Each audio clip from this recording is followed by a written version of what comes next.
کہتا ہے اگر یہ نہ ہو سکے تو زبان سے روکے. اے بھائی شراب مت پی، یہ ہے زبان سے. اے بھائی یہ جیت لے کے آپ جا رہے ہیں یہ حرام ہے، نکاح کر. یہ ہے جرم کو ہاتھ سے روکنا. اپنی بیٹی کو بولے یہ جو آپ دیت لے کے گھوم رہی ہو نا یہ حرام ہے. اپنی بہن کو بولے اس سے نکاح کر. جرم کو ہاتھ سے روکنا. یہ بھی نہ ہو سکے that is last stage of ایمان.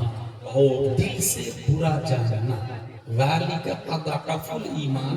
اس میں تفضیل ہے، اس میں تفضیل لاسٹ درجے کے لیے آتا ہے. اس سے نیچا کفر ہی شروع ہوتا ہے. سب سے کمزور دل سے برا جاننا. اور جو دل سے برا جانتا ہے جرم اس سے ختم نہیں ہوتا، وہ تو اس کے ایمان کی سلامتی ہے. ورنہ جرم کی اس دو سے ختم ہوتا ہے، تو ہاتھ سے یا زبان سے. اپنے ایمان کی سلامتی اس میں ہے کہ حرام کو حرام جانا اور حلال کو حلال جانا. تقریر کا یہ طریقہ نہیں تھا جو موجودہ زمانے میں رائج ہے. میں کچھ تقریروں کی مثال دوں آپ کو. میں ایک تقریر جانتا ہوں جو 3 لائن کی تقریر ہے، اور 3 لائن کی تقریر سننے کے بعد 7000 کے مجمع پر عشق مصطفیٰ کا وہ نشہ جاری ہوا تھا کہ 800 سال تک کفر کی چھاتی پر اسلام کا جھنڈا لہراتا تھا. وہ تقریر یہ تھی ایھا الناس این المفر البحر من ورائکم والعدو امامکم ولیس لکم واللہ الا الصدق والصبر. میرے دوستو کہاں جاؤ گے؟ سامنے دشمن پیچھے سمندر ڈالفن بلو ویل سارے سوائے اعلائے کلمہ حق کے. there is no option, no chance, no way, no street, no path, no any option. یہ جملہ سننے کے بعد جو 7000 کا مجمع تھا کشتی میں ماچس جلایا اور اس کے بعد جو جنگ لڑے اسپین میں 800 سال تک ہم ہی کامیاب اور غالب تھے. ایک اور تقریر ہے جس کو سننے کے بعد لوگ توبہ کر کے نہیں اٹھتے تھے بلکہ خشیت الہی سے روح جسم کو چھوڑ دیتے تھے. روح جسم سے نکل جاتا ہے. جلسے کے اینڈ میں لوگوں کی لاشیں اٹھائی جاتی تھی. کبھی 2 کبھی 5 کبھی 10 کبھی 15. یہ جلسہ غوثیہ تھا. مقرر خصوصی شیخ عبد القادر جیلانی ہوا کرتے تھے. وہ جو پہلا والا جلسہ تھا اس کے مقرر خصوصی حضرت طارق بن زیاد رضی اللہ تعالیٰ عنہ ہوا کرتے تھے. حضرت عمر فاروق اعظم وغیرہ بھی تقریر کرتے تھے. نام بھی عمر بن خطاب کا. مگر تقریر کا طریقہ یہ تھا وہ تقریر کر رہے تھے لوگوں بین بار بہت زیادہ رکھتے کچھ کم رکھتے. تقریر سے نیچے اترے خاتم نے دامن پکڑ لیا. قرآن شریف میں آیا وَآتَيْتُمْ إِحْدَاهُنَّ قِنطَارًا. مہر میں مال کثیر دیا. تو اللہ مال کثیر کا ذکر کر رہا اور اب مال قلیل کی بات کر رہا. حضرت عمر جیسے خطیب آدمی جن کی خطابت سے متاثر ہو حضرت عثمان غنی نے پہلے خطبے کے بعد کہا میرے خاندان میں کوئی خطیب نہیں. اور یہ جملہ کہہ کے بیٹھ گئے تھے عثمان پہلی بار خلیفہ ہونے کے بعد خطبہ دیا کیا. عمر فاروق اعظم جیسے خطیب خطبہ دینے کے بعد نیچے اترتے. خاتون یہ کہتی ہے خاتون کا جملہ سننے کے بعد آپ فرماتے ہیں اللہم کل احد افقہ من عمر. پھر ریٹرن ممبر پر اپنی تقریر سے رجوع کی اور یہ کہا کہ میں نے مال قلیل کی بات کی. قرآن شریف میں آیا مطلب یہ کہ خطابت مؤثر ہوتی ہے، گفتگو مؤثر ہوتی ہے اور پبلک گوش پر آواز رہتی ہے. حضرت امام شعبی رضی اللہ تعالیٰ عنہ نے لکھا کہ میں جا رہا تھا راستے میں جمعہ کی نماز پڑھنے کے لیے مسجد میں گیا. امام صاحب خطیب صاحب تقریر کر رہے تھے. اللہ تبارک و تعالیٰ نے 2 سور پیدا کیا. ایک سور سے دنیا ختم ہو جائے گی، دوسرے سور سے دنیا اٹھے گی. امام شافعی نے کہا ایھا الشیخ اتق اللہ اللہ تعالیٰ خلق سورا فقط وهو نفخ مرتين. امام صاحب اللہ سے ڈرے، اللہ نے ایک ہی سور پیدا کیا وہی 2 بار پھونکا جائے. امام نے وہیں سے چپل اٹھا کے امام شافعی جمعے کے امام شافعی کو چپل اٹھا کے مارا. امام کو مارنا تو مقتدی بھی مارنا. امام شافعی کہتے ہیں اس وقت تک مارتے رہے جب تک مجھ سے یہ اقرار نہ کروا لیا کہ اللہ نے 32 سور پیدا کی. حاصل یہ کہ جلسے یا خطاب یا باتیں مؤثر ہوتی ہیں اور اس کی وجہ سے اسلام میں انقلاب آیا. میں بھارت کے ایک جلسے کے بارے میں بتاؤں. 5، 6، 7 مئی 1972 کا جلسہ ہے.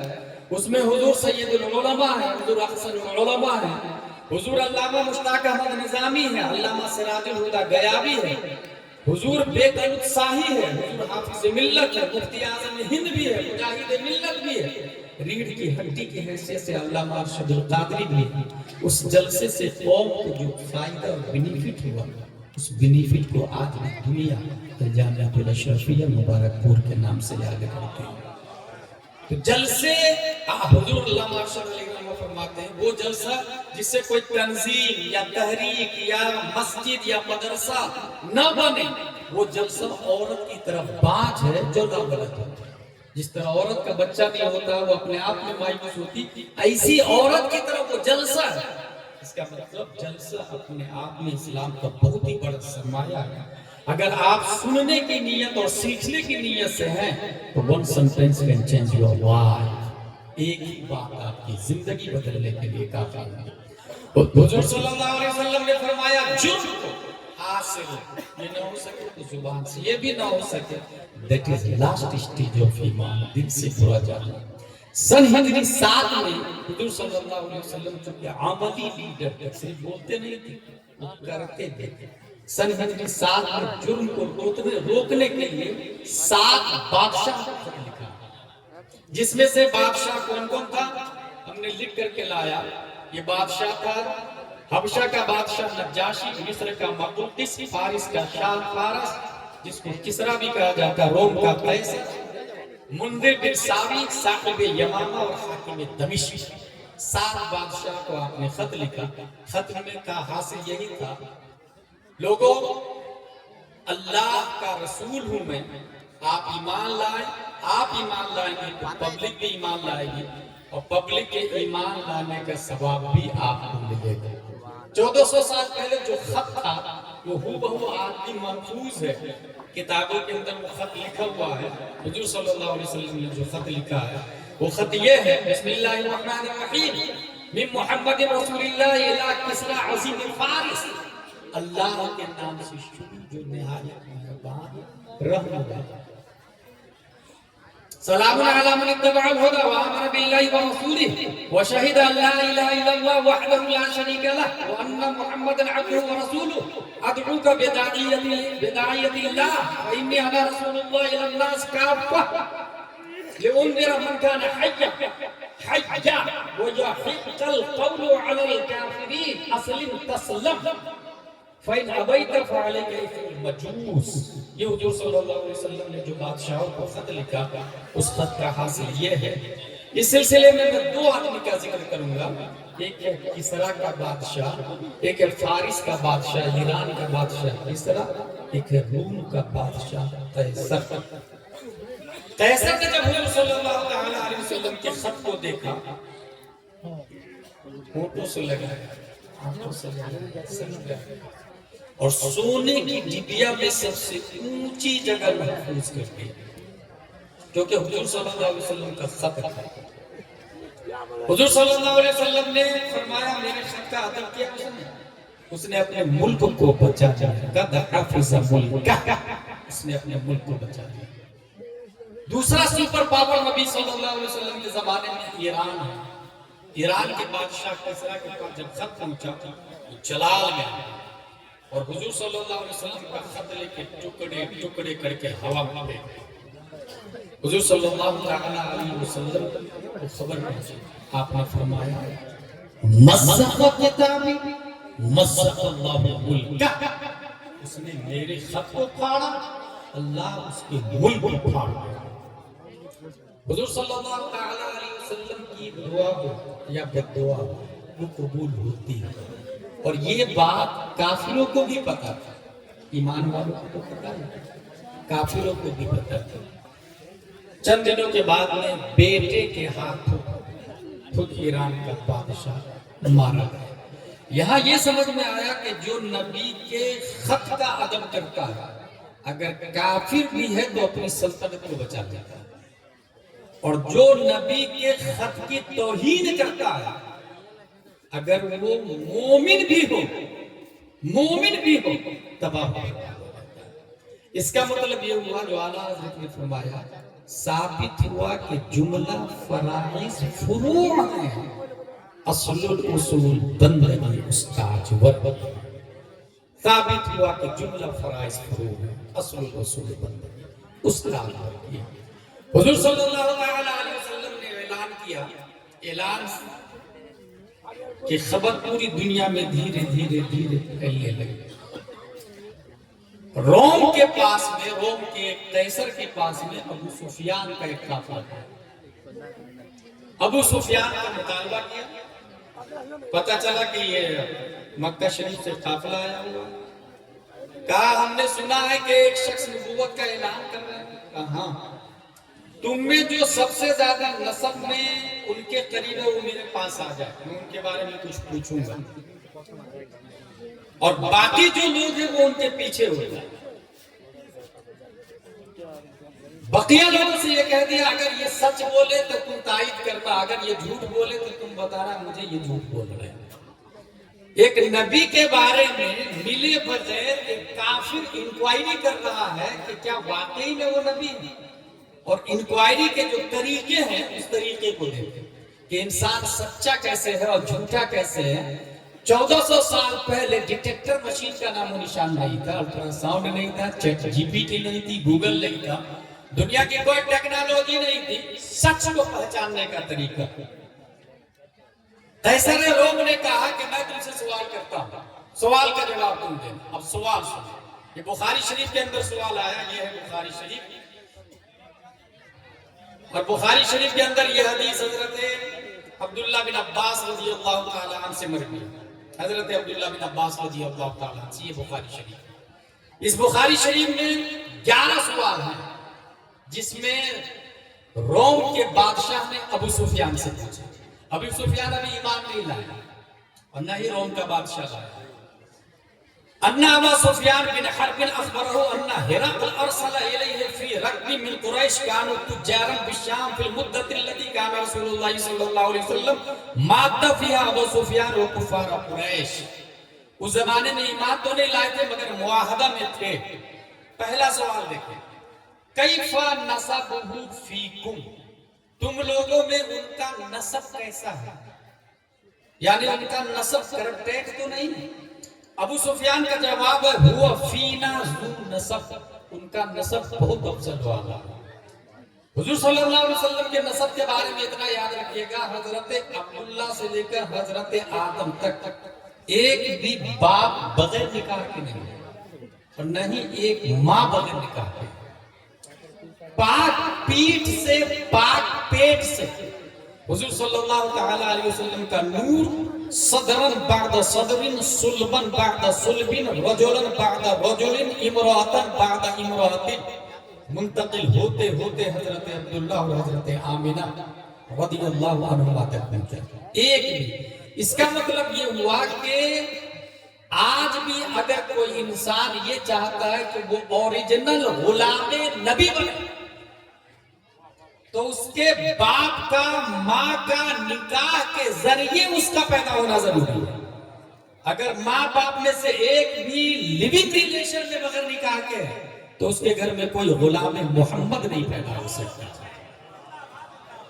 ایک بھی اگر جی ایف اور بی ایف کے ذریعے پیدا ہوا، جیسا کہ امریکہ میں نکاح ختم ہو گیا، وہاں حرامیوں کی لمبی لائن لگی ہوئی ہے، کوئی پوچھنے والا نہیں، وہاں اس کو جائز ہی کر دیا گیا، کوئی گناہ ہی نہیں۔